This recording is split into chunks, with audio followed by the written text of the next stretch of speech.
Ardit adalah pria sederhana yang tumbuh di keluarga penuh nilai kesabaran dan kerja keras. Ayahnya seorang guru SMP di kota kecil, ibunya pedagang sayur di pasar. Sejak muda, Ardit terbiasa hidup hemat, tidak berlebihan, dan selalu menanamkan bahwa kebahagiaan tidak harus diukur dari materi. Setelah menyelesaikan kuliah di jurusan manajemen, ia bekerja di sebuah perusahaan distributor besar. Berkat ketekunannya, dalam 3 tahun Ardit dipercaya memegang posisi supervisor dengan gaji yang cukup baik. Hidupnya terlihat stabil, bahkan ia sudah bisa membantu kebutuhan orang tuanya. Di tengah kesibukannya bekerja, Ardit bertemu dengan Tania. Pertemuan itu terjadi melalui perantara teman kantor yang mengenalkan mereka di sebuah acara ulang tahun. Tania memikat hati Ardit sejak awal. Cantik, berpenampilan modern, ramah, dan penuh percaya diri. Kehadirannya seperti memberi warna baru dalam hidup Ardit yang cenderung sederhana dan monoton. Tania datang dari keluarga berada. Ayahnya seorang kontraktor, ibunya pemilik butik. Kehidupannya terbiasa glamor sejak kecil, nongkrong di kafe, berlibur ke luar negeri, hingga mengenakan barang-barang branded. Meski begitu, ia punya kecerdikan dalam berbicara. Ia pandai mengambil hati orang tua Ardit saat pertama kali berkunjung, sehingga keluarga Ardit merasa lega ketika Ardit menyatakan serius. Pernikahan mereka berlangsung meriah. Undangan ratusan orang datang, pesta megah di hotel bintang 5, dan Ardit yang hanya ingin pesta sederhana, akhirnya mengikuti kemauan Tania. Ini momen sekali seumur hidup, Mas. Kita harus bikin yang berkesan, ujar Tania dengan mata berbinar-binar. Ardit hanya bisa mengangguk, meski tabungannya habis, ditambah utang untuk menutup biaya. Namun ia berpikir, demi membahagiakan istri, pengorbanan itu wajar. Hari-hari awal pernikahan terasa indah. Ardit merasa beruntung punya istri cantik yang membuatnya bangga. Tania sering mengunggah foto kebersamaan mereka di media sosial, penuh dengan caption manis tentang cinta. Orang-orang pun iri melihat keharmonisan pasangan baru ini. Namun, di balik senyum manis Tania, terselip sifat yang perlahan mulai membuat Ardit tertekan. Sifat itu tidak langsung muncul, tapi perlahan, seperti api kecil yang merambat dan siap membakar rumah tangga. Awalnya, hanya permintaan kecil. Mas, aku mau sepatu baru, soalnya teman-teman aku juga pada beli model terbaru. Lalu meningkat menjadi, Mas, aku pengen ikut arisan premium. Iurannya agak besar, tapi gengsi kalau nggak ikut. Ardit masih berusaha memaklumi. Baginya, membahagiakan istri adalah kewajiban. Setiap bulan, gaji yang ia terima habis untuk kebutuhan rumah tangga plus permintaan tambahan Tania. Tabungan semakin menipis, sementara utang dari pesta pernikahan belum selesai. Tapi Ardit tidak berani menolak terlalu keras. Ia takut melukai perasaan istri yang sangat ia cintai. Tania sendiri tidak pernah merasa itu sebuah masalah. Bagi dirinya, seorang suami memang seharusnya memenuhi keinginan istri. Apalagi, teman-teman Tania selalu bercerita bagaimana suami mereka membelikan barang-barang mewah. Ia tak mau kalah. Suatu malam, setelah pulang lembur, Ardit menemukan Tania sedang memilih tas di sebuah toko online. Mas, yang ini bagus, kan? Cuma 2 juta, kok. Aku order, ya? Katanya sambil tersenyum manja. Ardit yang kelelahan hanya bisa menjawab singkat. Iya, sayang. Kalau kamu suka, beli aja. Dalam hati, ia menahan napas. 2 juta bukan angka kecil untuknya, apalagi gajinya sudah terkuras cicilan dan biaya sehari-hari. Tapi ia memilih diam, karena melihat senyum Tania membuatnya merasa semua lelahnya terbayar. Hari demi hari berlalu, Ardit semakin terjebak dalam lingkaran memenuhi permintaan. Tania semakin terbiasa hidup glamor, sementara Ardit semakin keras bekerja. Ia rela mengambil proyek tambahan, bekerja di akhir pekan, bahkan jarang punya waktu untuk dirinya sendiri. Namun ada kalanya, Ardit bertanya dalam hati, Apakah ini benar-benar pernikahan yang sehat? Atau aku hanya dijadikan mesin uang? Pertanyaan itu terus menghantui, meski ia berusaha menepisnya. Sebab di satu sisi, cintanya pada Tania masih terlalu besar untuk diabaikan. Ia berharap suatu saat Tania menyadari perjuangannya dan akan lebih menghargainya. Tapi entah mengapa, tanda-tanda itu tidak kunjung datang. Yang ada justru semakin banyak tuntutan, semakin banyak beban, dan semakin sedikit perhatian dari seorang istri. Hari-hari Ardit berjalan semakin berat. Sejak menikah, pengeluarannya membengkak luar biasa. Gajinya yang dulu cukup bahkan bisa menabung, kini selalu habis sebelum akhir bulan. Semua itu karena gaya hidup Tania yang tinggi. Pagi itu, Ardit duduk di meja makan sambil menatap piringnya yang kosong. Ia hanya sarapan sepotong roti tawar karena sisa lauk semalam tidak ada.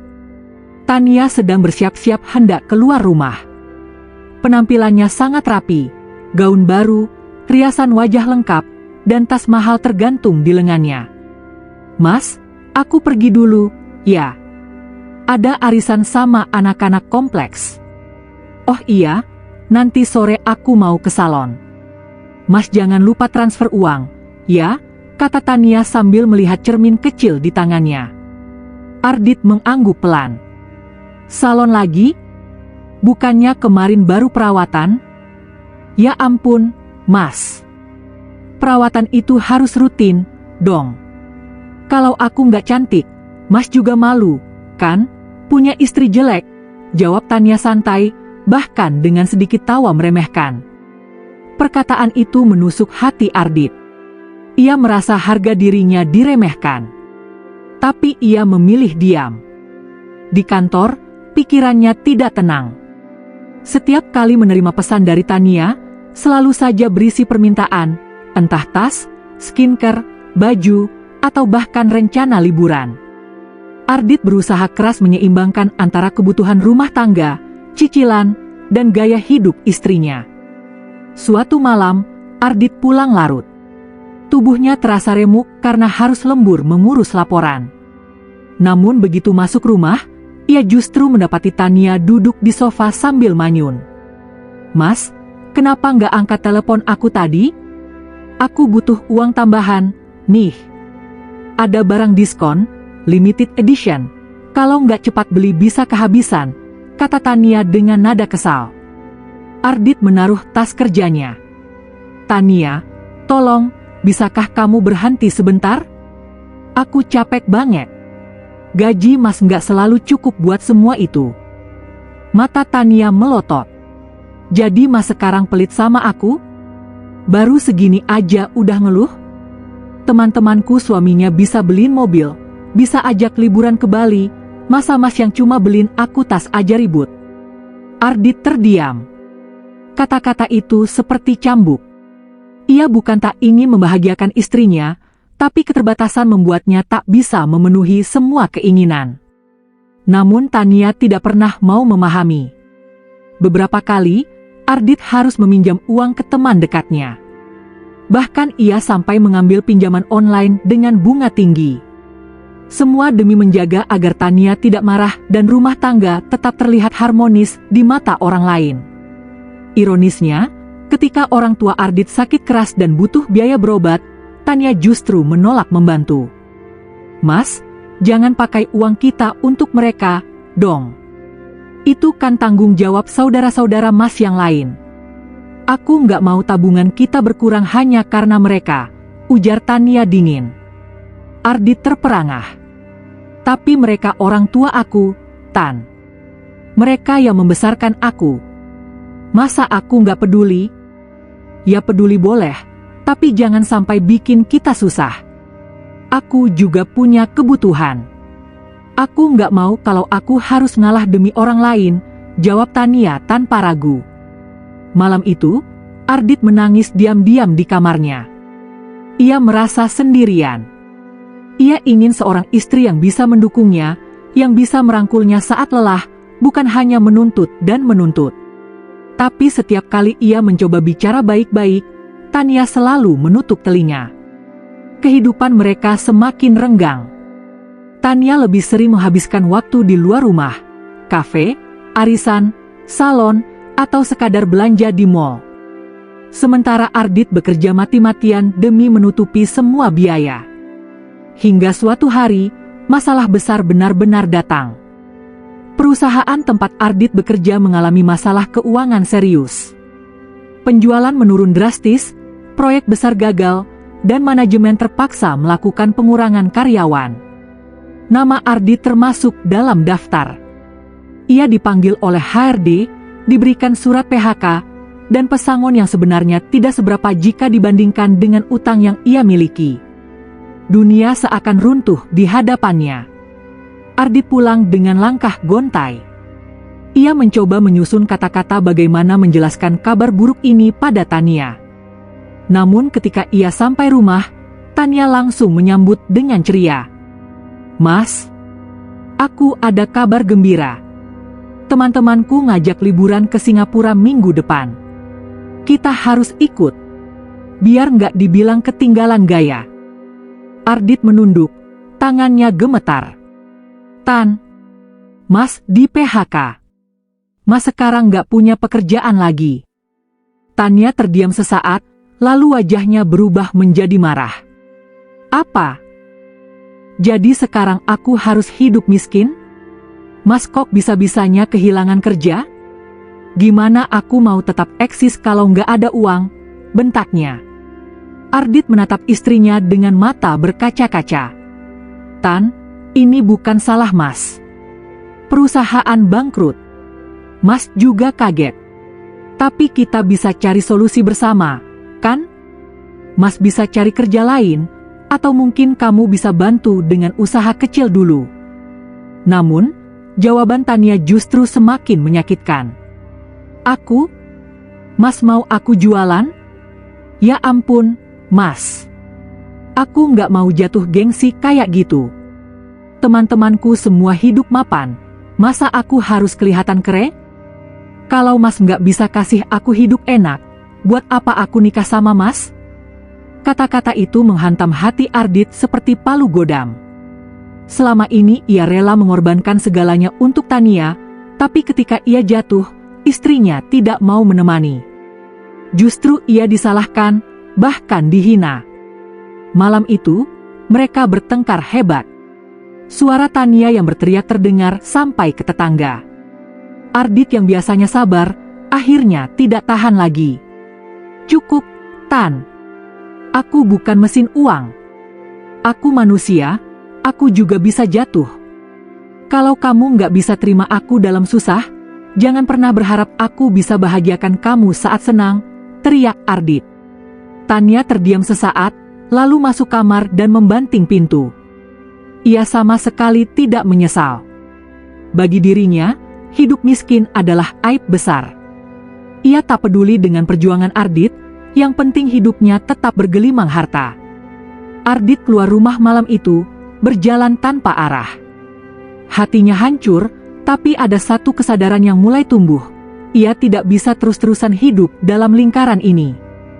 Beberapa minggu setelah di PHK, hidup Ardit benar-benar berubah. Dari seorang pria yang dulu sibuk bekerja dan bisa membiayai semua kebutuhan rumah tangga, kini ia hanya duduk di rumah, mengirim lamaran kerja ke sana-sini tanpa kepastian. Setiap pagi, ia berangkat dengan kemeja rapi, membawa map berisi dokumen lamaran, lalu pulang sore dengan wajah lelah dan kosong. Perusahaan besar lebih memilih pegawai muda dengan gaji rendah. Sementara usaha kecil menolak karena posisi penuh. Di sisi lain, Tania semakin tidak sabar. Ia tidak peduli dengan usaha Ardit. Baginya, yang penting ada uang yang masuk. "Mas, kapan Mas kerja lagi? Aku bosen banget di rumah. Teman-temanku semua cerita tentang suami mereka yang sukses. Aku malu kalau dibilang suamiku pengangguran," ucap Tania dengan wajah masam. Ardit mencoba menenangkan, "Aku sedang berusaha, Tan. Aku sudah melamar ke banyak tempat. Tolong bersabar sebentar." "Bersabar? Sampai kapan? Aku nggak bisa hidup kayak gini terus, Mas. Kalau Mas nggak bisa kasih aku hidup enak, mungkin aku harus cari cara lain, jawab Tania dingin. Kata-kata itu membuat dada Ardit sesak. Cari cara lain terdengar seperti ancaman. Ia tahu Tania bukan tipe wanita yang bisa hidup susah. Namun mendengarnya langsung dari bibir istrinya membuat Ardit semakin hancur. Hari demi hari, Tania makin jarang di rumah. Ia sering pergi dengan alasan bertemu teman. Ketika pulang, selalu membawa barang baru, baju, sepatu, atau aksesoris. Ardit heran, dari mana ia mendapat uang. Suatu malam, Ardit memberanikan diri bertanya, "Tan, kamu dapat uang dari mana belanja terus? Tabungan kita kan sudah hampir habis." Tania menoleh sekilas sambil tersenyum sinis.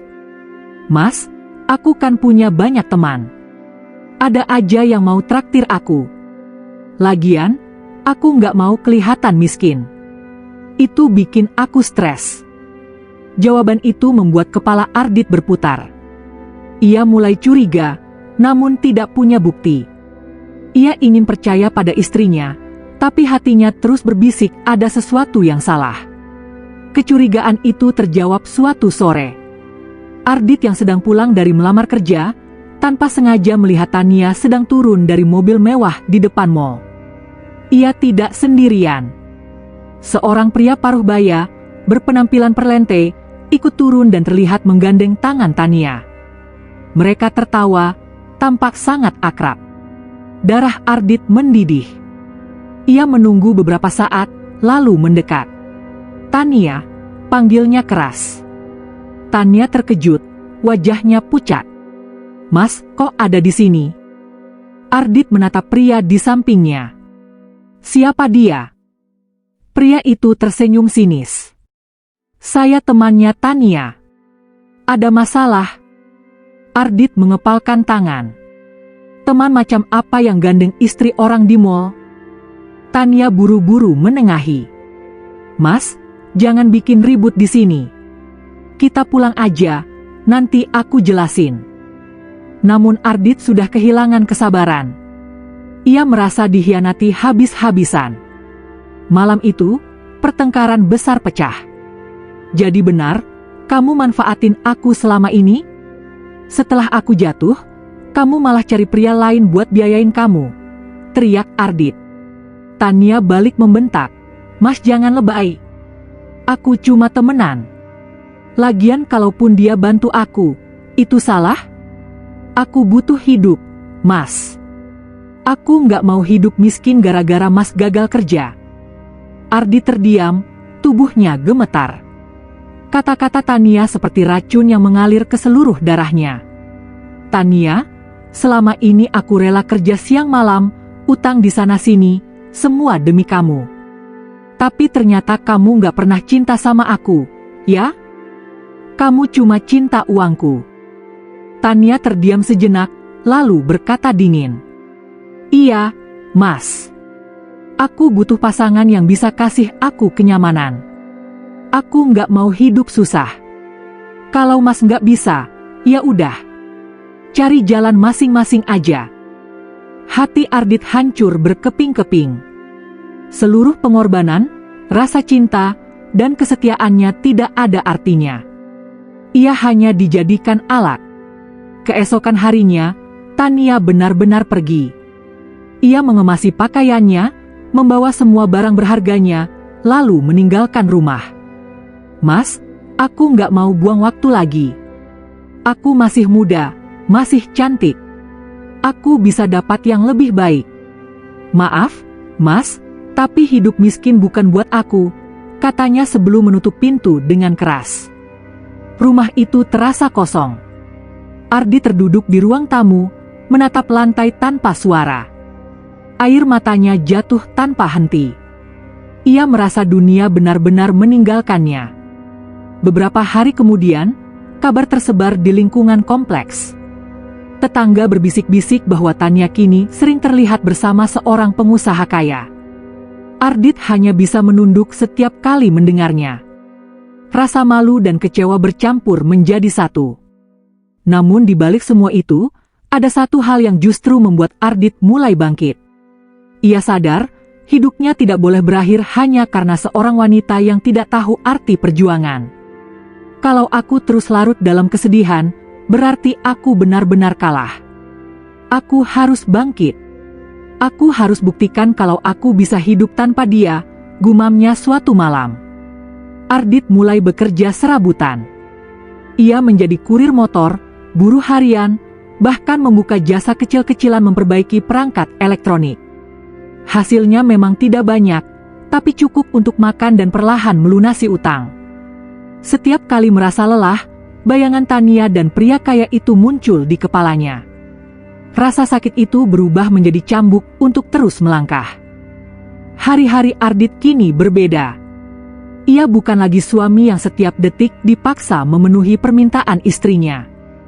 Rumah terasa sepi, tapi sepi itu justru memberi ruang untuk berpikir jernih. Ia tidak lagi harus mendengar rengekan Tania, tidak lagi harus pulang dengan wajah takut karena belum bisa menuruti keinginannya. Awalnya, hidup sendiri memang berat. Pagi harus masak sendiri, mencuci, membereskan rumah, sekaligus mencari nafkah. Tapi semakin lama, Ardit merasa justru beban batinnya lebih ringan. Ia bisa makan seadanya tanpa merasa bersalah, bisa tidur tanpa dihantui cicilan untuk barang-barang mewah, dan bisa mengatur uang sesuai kebutuhan. Suatu sore, ia duduk di warung kecil sambil menyeruput kopi hitam. Ia melihat anak-anak kecil bermain bola di lapangan, tertawa lepas tanpa beban. Ardit tersenyum pahit. Bahagia itu sederhana, ternyata. Aku dulu lupa, gumamnya. Pelan-pelan, usaha kecilnya mulai berkembang. Dari awal hanya memperbaiki ponsel rusak tetangga, kini ia mendapat banyak pelanggan. Ia belajar dari internet, membeli alat-alat reparasi dengan uang tabungan kecil, dan memanfaatkan ruang tamu rumahnya sebagai bengkel. Kabar mulut ke mulut menyebar cepat. Orang-orang datang membawa ponsel, laptop, atau peralatan elektronik lain yang rusak. Ardit melayani dengan sabar, harga yang ia tetapkan juga wajar. Lambat laun, pendapatannya stabil. Suatu hari, seorang tetangga bernama Pak Hasan datang membawa televisi yang rusak. Setelah diperbaiki, Pak Hasan menepuk bahu Ardit. "Dit, kamu ini anak rajin. Saya suka lihat kamu kerja. Kalau mau, saya bisa kenalkan kamu sama teman saya yang punya toko elektronik besar. Mungkin kamu bisa dapat orderan lebih banyak." Ardit tertegun, lalu tersenyum. "Terima kasih banyak, Pak. Saya benar-benar butuh peluang." Dari situlah jalan baru terbuka. Ardit mulai mendapat pesanan partai kecil untuk memperbaiki barang elektronik bekas yang kemudian dijual kembali. Ia bekerja dari pagi sampai malam, tapi kali ini dengan semangat yang berbeda.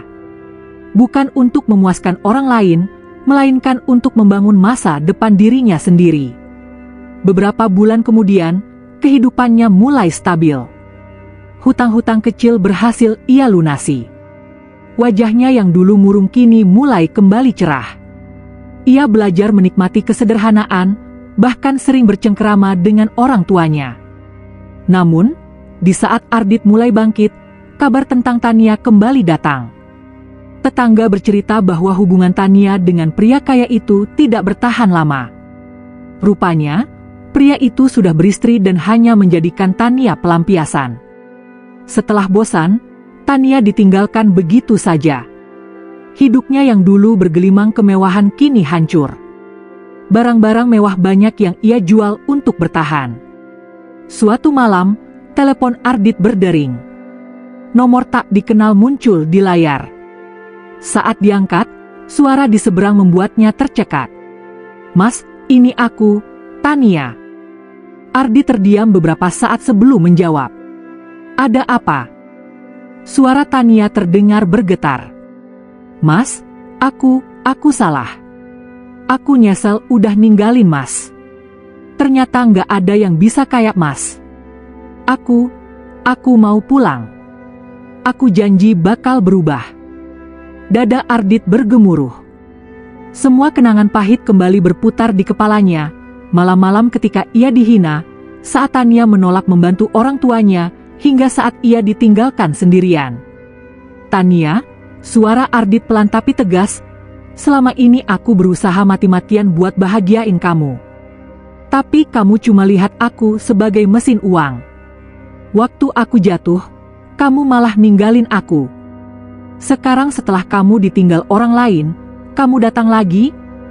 Mas, aku menyesal, tolong kasih aku kesempatan, tangis Tania di ujung telepon. Ardit menarik napas panjang. Ia menutup mata, menimbang-nimbang. Hatinya masih ada luka, tapi kini ia sudah lebih kuat. Aku maafin kamu, Tan. Tapi maaf, aku nggak bisa balikan. Aku sudah cukup dimanfaatkan. Aku ingin bahagia, meski sederhana, dengan orang yang benar-benar tulus. Hening sejenak di ujung telepon. Tania terisak, lalu menutup sambungan tanpa kata. Ardit meletakkan ponselnya, hatinya bergetar. Namun kali ini bukan karena sedih, melainkan lega. Ia merasa baru saja melepaskan rantai panjang yang selama ini membelenggunya. Sejak hari itu, Ardit melangkah dengan keyakinan baru. Ia fokus pada usahanya, berusaha membangun hidup lebih baik tanpa bergantung pada siapapun. Waktu berlalu, usahanya semakin berkembang. Ia bahkan bisa membuka toko kecil sendiri, mempekerjakan 2 orang karyawan. Orang-orang mulai melihat Ardit bukan lagi sebagai pria yang gagal, melainkan sebagai sosok yang bangkit dari keterpurukan. Suatu sore, ibunya duduk di beranda sambil menatap Ardit yang sibuk mengatur barang di tokonya. Dit, ibu bangga sama kamu. Kamu sudah buktikan kalau sabar dan kerja keras itu nggak sia-sia. Ardit tersenyum. Aku belajar dari pengalaman, Bu. Aku salah pilih pasangan dulu, tapi itu juga pelajaran berharga. Sekarang aku tahu, kebahagiaan itu bukan soal harta atau kemewahan, tapi soal hati yang tulus. Ia menatap langit senja yang perlahan memerah. Dalam hatinya, Ardit berjanji, apapun yang terjadi, ia tidak akan lagi membiarkan dirinya dimanfaatkan oleh orang yang tak tahu arti cinta. Ia ingin hidup sederhana tapi penuh makna. Dan itulah titik balik Ardit. Dari seorang pria yang dimanfaatkan, ia berubah menjadi pria yang belajar arti harga diri, perjuangan, dan kebahagiaan sejati.